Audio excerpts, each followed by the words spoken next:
2026 में पश्चिम बंगाल चुनाव इस साल 5 राज्यों में होने हैं, लेकिन सबका फोकस पश्चिम बंगाल पर है। इसका संकेत तो उसी दिन मिल गया था जब बिहार विधानसभा चुनाव के नतीजे आए थे और एनडीए को बम्पर जीत मिली थी। पश्चिम बंगाल से भी जंगल राज को उखाड़ फेंकेगी। पश्चिम बंगाल में विधानसभा चुनाव मार्च अप्रैल में होंगे, लेकिन तपिश अभी से बढ़ गई है।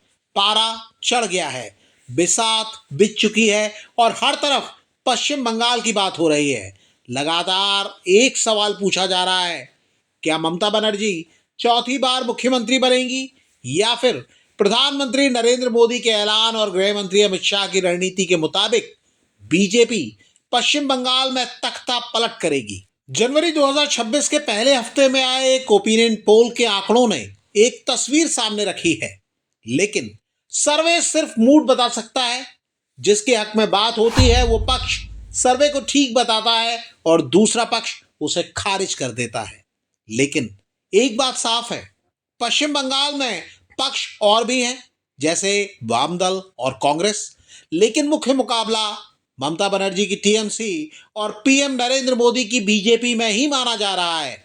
बीजेपी की मदद के लिए आरएसएस भी अपनी पूरी शक्ति झोंक रहा है और मोहन भागवत खुद मोर्चे पर सक्रिय दिख रहे हैं। इस वीडियो में हम हर पहलू की बात करेंगे। ताजा सर्वे से जनता का जो मूड सामने आया है उसकी जानकारी देंगे। ये भी बताएंगे कि आखिर ममता बनर्जी कैसे लगातार 3 चुनाव जीतती रहीं और अब भी सबसे बड़ी ताकत मानी जा रही हैं, और बीजेपी पर लगने वाले इस आरोप में कितना दम है कि चुनाव के ठीक पहले बीजेपी की अगुवाई वाली केंद्र सरकार ईडी जैसी एजेंसियों को काम पर लगा देती है। ये भी बताएंगे और इस बारे में एक चर्चित मीडिया रिपोर्ट की जानकारी भी देंगे। पहले ये जान लीजिए कि सर्वे में कौन आगे है। पश्चिम बंगाल चुनाव में क्या हो सकता है ये परखने की कोशिश वोट वाइब ने की है। इस सर्वे के नतीजों के आधार पर दावा किया गया है कि फिलहाल ममता बनर्जी की टीएमसी का पलड़ा भारी दिखता है। सर्वे के नतीजों के मुताबिक टीएमसी को 39.6% वोट मिल सकते हैं, जबकि बीजेपी को 30.5% वोट मिल सकते हैं। कांग्रेस और लेफ्ट का गठबंधन सिर्फ 7.3% वोट ही हासिल करता हुआ नजर आ रहा है। फिलहाल की यही स्थिति सर्वे के आधार पर बताई गई है। राजनीति के जानकार मानते हैं कि अगर दो पार्टियों के बीच वोट शेयर का अंतर 9 से 10% के करीब रहे तो जो पार्टी आगे होती है उसे स्पष्ट बहुमत मिल जाता है। इसलिए आज से ममता बनर्जी के लिए ये सर्वे राहत भरी खबर लेकर आया है।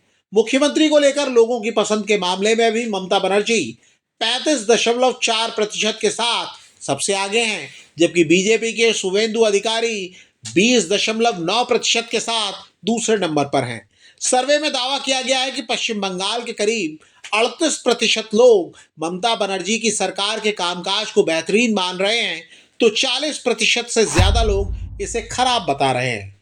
टीएमसी को मुस्लिम मतदाताओं का 54% और हिंदू जनरल कैटेगरी का 40% समर्थन मिलता दिख रहा है। वहीं बीजेपी अनुसूचित जाति और ओबीसी वर्ग में काफी मजबूत नजर आ रही है। युवा मतदाता नेतृत्व को अहमियत दे रहे हैं, जबकि वरिष्ठ नागरिक सरकारी योजनाओं और विकास के आधार पर वोट करने की बात कर रहे हैं।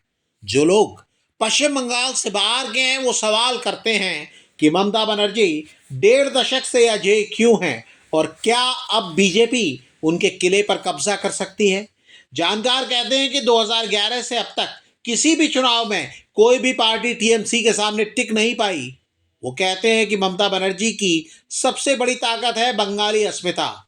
मुकाबले में बीजेपी होती है तो ममता बनर्जी चुनाव को बंगाली बनाम बाहरी का रूप दे देती हैं, जिससे भाषाई और क्षेत्रीय भावनाएं उनके पक्ष में एकजुट हो जाती हैं। लक्ष्मी भंडार, कन्याश्री और दुआरे सरकार जैसी योजनाओं ने महिलाओं और ग्रामीण गरीबों के बीच उनका एक वफादार वोट बैंक तैयार कर दिया है। टीएमसी का बूथ मैनेजमेंट और जमीनी संगठन इतना मजबूत है कि वो लेफ्ट के पुराने कैडर की याद दिलाता है। बीजेपी ने 2016 में 3 सीटों से 2021 में 77 सीटों तक का सफर तय करके खुद को मुख्य विपक्षी दल तो बना लिया है, लेकिन अब तक वो ममता बनर्जी के किले को भेद नहीं पाई है और उसके सामने सबसे बड़ी चुनौती यही है कि क्या इस बार वो इस किले में सेंध लगा पाएगी। बीजेपी पश्चिम बंगाल में लोकप्रिय हो रही है, लेकिन उसके सामने चुनौती ये है कि वो ममता बनर्जी की कल्याणकारी योजनाओं और उनके बंगाली कार्ड का कोई ठोस तोड़ अभी तक नहीं निकाल पाई है। इस बीच कोलकाता में आईपैक से जुड़े ठिकानों पर हुई ईडी की रेड चर्चा में है। रेड के बाद ममता बनर्जी और केंद्र सरकार आमने सामने है। दैनिक भास्कर की एक रिपोर्ट के मुताबिक ये एक तय पैटर्न है जो पहले भी कई राज्यों में देखा जा चुका है। रिपोर्ट बताती है कि झारखंड में हेमंत सोरेन, दिल्ली में अरविंद केजरीवाल और महाराष्ट्र में विपक्षी नेताओं पर कार्रवाई ठीक चुनाव से कुछ समय पहले की गई। दैनिक भास्कर की रिपोर्ट के अनुसार पश्चिम बंगाल के कोयला तस्करी मामले में कार्रवाई 5 साल पुरानी है, लेकिन ठीक चुनाव से 2-3 महीने पहले इसमें तेजी आई। रिपोर्ट के मुताबिक दिल्ली में 2022 के मामले में 2024 में गिरफ्तारियां हुई और 2025 में चुनाव थे। झारखंड में भी चुनाव से 10 महीने पहले कार्रवाई हुई। महाराष्ट्र में चुनाव से महज 6 दिन पहले छापेमारी की गई।